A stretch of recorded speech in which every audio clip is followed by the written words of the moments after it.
ఇక మొన్నట్ల అమరావతి మహిళల ముచ్చట్లల్లా నరం లేని నాలుకకు పని చెప్పినటువంటి ఒక ఇద్దరు తోపు జర్నలిస్టులమని ముసుగులో ఉన్నటువంటి అండ్ల ఒక ఆయనకు బెయిల్ ఇచ్చింది సుప్రీంకోర్టు. ఇక కొమ్మినేని బయటకు వచ్చిన తర్వాత ఎక్కడికి పోద్దని కొన్ని కండిషన్స్ పెట్టి పూచీకత్తులతోని 2 షూరిటీలను అట్లానే 20,000 జరిమానా కూడా ఇరింపు చేసి కొన్ని కఠినమైనటువంటి ఆంక్షలను పెట్టి బెయిల్ ఇచ్చిందయ్యా సుప్రీంకోర్టు. మరి ఆ వార్త పురాగా ఇట్లా చెప్పుకుంటూ పోతే ఊడ్చిపోదు కాబట్టి షార్ట్కట్లో చెప్పే ప్రయత్నం చేద్దాం, చూద్దాం పాండ్రి.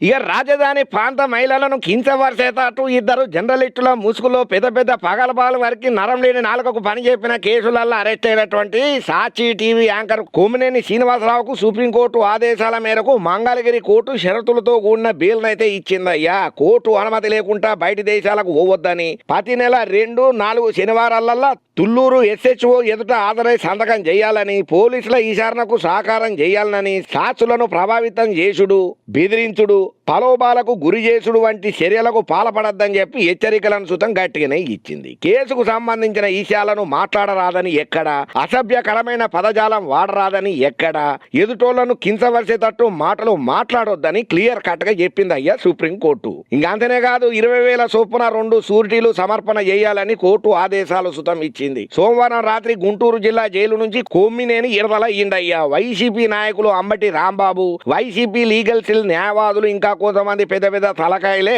జైలు దగ్గర ఆధారపడ్డారు. కొమ్మినేనికి వైసీపీ నాయకులు పూలమాలలు చేసిండ్రయ్యా. కోర్టు షరతుల నేపథ్యంలో దీనేమి మాట్లాడలేనని, నాకు సహకరించిన ప్రతి ఒక్కరికి ధన్యవాదాలు అనుకుంటా కొమ్మినేని ముచ్చటను బంద్ పెట్టిండు. ఇక జైలు దగ్గర బందోబస్తు అయితే గట్టిగానే ఏర్పాటు చేసిళ్ళు. ఏదేమైనా అమరావతి మహిళలను అనరాని మాటలు అన్నటువంటి ఇటువంటి మనిషికి బుద్ధి చెప్పాల్సింది పోయి ఈ వైసీపీ నాయకులు ఏదో పెద్ద ఘనకార్యం చేసినట్టు శాల్వాలు కప్పి సన్మానాలు చేసి ఘన స్వాగతం పలుకుతున్నారంటే వీళ్ళ మానసిక స్థితి ఏంటిదని చెప్పి ప్రతి ఒక్కరు కారెడ్డాలు ఆడుకుంటా కామెంట్లు గట్టిగానే పెడుతున్నారు.